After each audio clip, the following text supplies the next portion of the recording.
Hi everyone, welcome to Token Topics. Exciting news for the XDC network. We're going to look into a blueprint put together by Andre Kasserman from Kasserman Advisory, who's heavily involved with promoting and putting the XDC name out there. The blueprint shows how to unlock trillions of dollars to reduce the trade gap. Also, Impel was highlighted in a magazine. Very impressive. We're going to go over these topics and more, so you don't want to miss this video. Please hit the like, share, and subscribe if you do like the content. And remember, I'm not a financial advisor. I'm also not paid for or sponsored by Xinfin or the XDC network. Alright, DCENT family, I have a special announcement. DCENT Wallet integrates with Wallet Connect 2.0 secure and convenient access to decentralized applications. This is exciting. Wallet Connect 2.0 is an open source standard that enables decentralized applications to be accessed from mobile wallets using encrypted QR code scanning. It allows users to sign transactions from their mobile wallets and interact with dApps without exposing their private keys. Wallet Connect 2.0 has a few significant upgrades that will make your dApp experience a lot better. 1. It allows connection to multiple apps at the same time, making it easier for users to use all the dApps that they want. 2. It allows users to manage all different types of apps that they are connected to and see a history of their activity. 3. Wallet Connect 2.0 is now much more secure, using encryption to protect all the information passed between the wallet and the dApp. And 4. Finally, the new version is designed to work better with more apps so people can easily connect DCENT Wallet with their favorite dApps. At DCENT Wallet, we are excited to bring the benefits of decentralized applications to a wider audience by integrating with Wallet Connect 2.0. Alright, this is posted by the XDC Foundation. Some great developments here. They posted last week. Andre Kasserman shared his blueprint for trade distribution, and yesterday, Trade Finance Global covered his blueprint for DNIs, or digital negotiable instruments. Let's go ahead and take a look at what this means. Now here's the article. I'll briefly go through it and I'll put it down below. Blockchain can be part of the TFDI blueprint for trade distribution. In a post dated March 27th of this year, trade finance expert Andre Kasserman described the trade finance distribution initiatives, or TFDI, involving trade distribution blueprint, and collaborated its initial focus established in 2019. During a day-long summit in London in early 2023, TFDI once again brought together bank representatives and industry leaders to debate the evolution and direction of trade distribution. This is big. The trade distribution blueprint is designed to help banks achieve three things: accessing capital markets, increasing net income, adding value to transaction as needs evolve. While the panel provided meaningful insights from the origination and investor perspectives, the meeting itself was a compelling tale to the efforts to make the trade finance asset class available to new investor groups. Awesome. Fast forward here, by expanding the trade finance asset class in this way, the trade finance gap will be addressed and ultimately reduced through more capital being made available to small to medium-sized enterprises, SMEs. Outlined from its original meeting 4 years ago, the TFDI group re-emphasized the need for an expanded trade finance originate and distribute model. And this is why I'm so bullish on XDC right here. Trade distribution is strategic to close the multi-trillion funding gap. That is huge right there. And it states here that it will scale as banks engage with institutional investors. It will increase banks' net interest, income, and return on equity.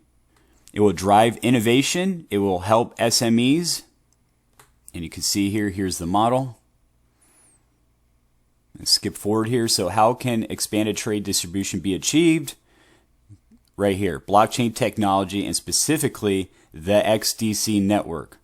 Very bullish indeed. Another important technology built on the XDC network is trade tech. So trade tech created traded tokens, which are fully regulated tokens that represent trade finance assets as fungible security tokens. Speaking of trade tech, Christoph Gugelman, who's Trade Tech's founder and CEO. He's going to be at a special event, so if you want to mark your calendar, May 23rd through the 24th. He states that my panel is addressing the challenges of developing the market for trade receivable assets. The event, RFIX 23, will bring together senior receivables finance executives from around the world to discuss the industry trend during the current febrile environment for trade finance, looming AI, and heightened ESG consciousness. So go ahead, if you're in London, go ahead and attend if you can. Mark your calendar. All right, continuing with this post, explore how XDC Network can play a role in both trade distribution and D&Is based on insights from Andre Kasserman's blueprint. Let's check this out. So here we have 5 industry priorities for digital negotiable instruments. He states here, this is from Andre Kasserman, keep in mind, so Dubai's undeniable growth in trade logistics and financing international commerce has made it one of the most desirable trade destinations in the world. This is why I invested more time with members of ITFA Middle East Committee in 2022.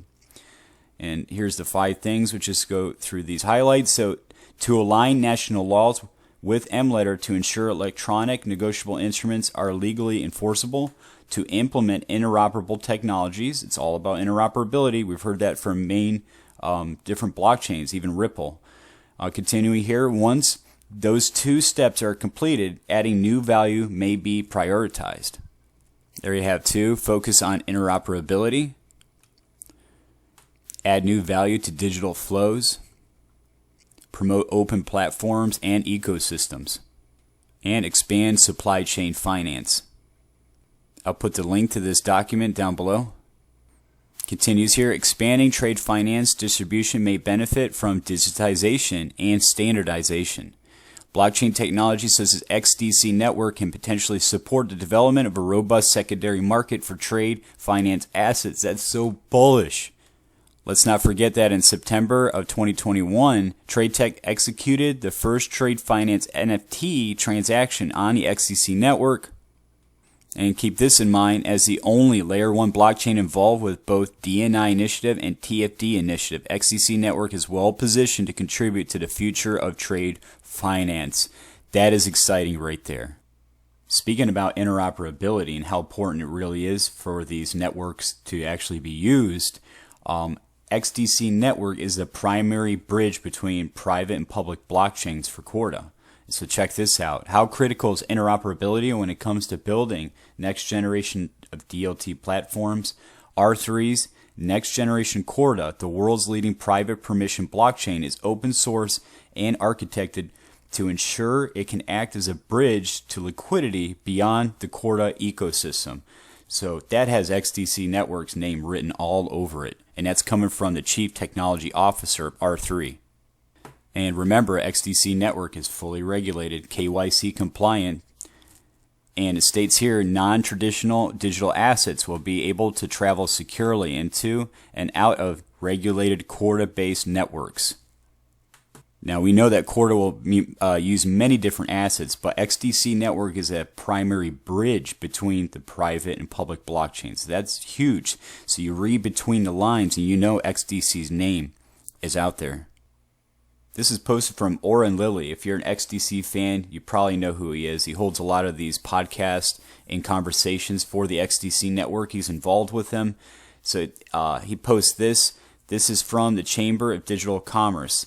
New video alert. The Chamber's Vice President of Policy, Cody Carbone, breaks down the U.S. Treasury's risk assessment on DeFi illicit finance risks. Watch now to learn why any crypto regulation must be compatible with new technologies. Good afternoon, everyone. This is Cody Carbone with the Chamber of Digital Commerce. We just wanted to let you know that this morning, in case you haven't already seen, the U.S. Treasury Department released their 2023 DeFi illicit finance risk assessment. It's important to remember when you read the risk assessment that narrowly tailored rules for this space are extremely important. One-size-fits-all regulatory regimes do not make sense and they do not work. I highly doubt that when they were legislating and enacting the Bank Secrecy Act of 1970, they were thinking about DeFi or decentralized peer-to-peer transactions. We must make sure, because our industry is so diverse and this ecosystem is so big when we talk about digital assets and blockchain, that we're not conflating everything together and we're thinking about common sense, narrowly tailored regulatory approaches. Why should you care about this risk assessment? Well, usually risk assessments are the first thing to come before regulation. And so we will be having a seat at the table with Treasury Department and other interested stakeholders to make sure that this regulation makes sense before we go forward and enacting it. We do appreciate that Treasury called for industry collaboration. We will be answering the questions that are within the risk assessment themselves as we continue to read it and go over it over the next few days. And we look forward to everyone getting engaged and staying involved to make sure that we have common sense policies so this technology can flourish right here in the United States. This is pretty awesome. Impel, which is built on the XDC network, they were chosen by Analytics Insight magazine as one of the top 10 most innovative blockchain companies to watch in 2023. That's impressive. There, as you can see right there, there's Troy S. Wood, who's the founder of Impel. Right there, putting the XDC name right out there. And here we have on page 26, Impel's ISO 222 API to transform the institutional payments landscape. Congratulations, Impel. That is pretty awesome. This is exciting. This all connects to the XDC network.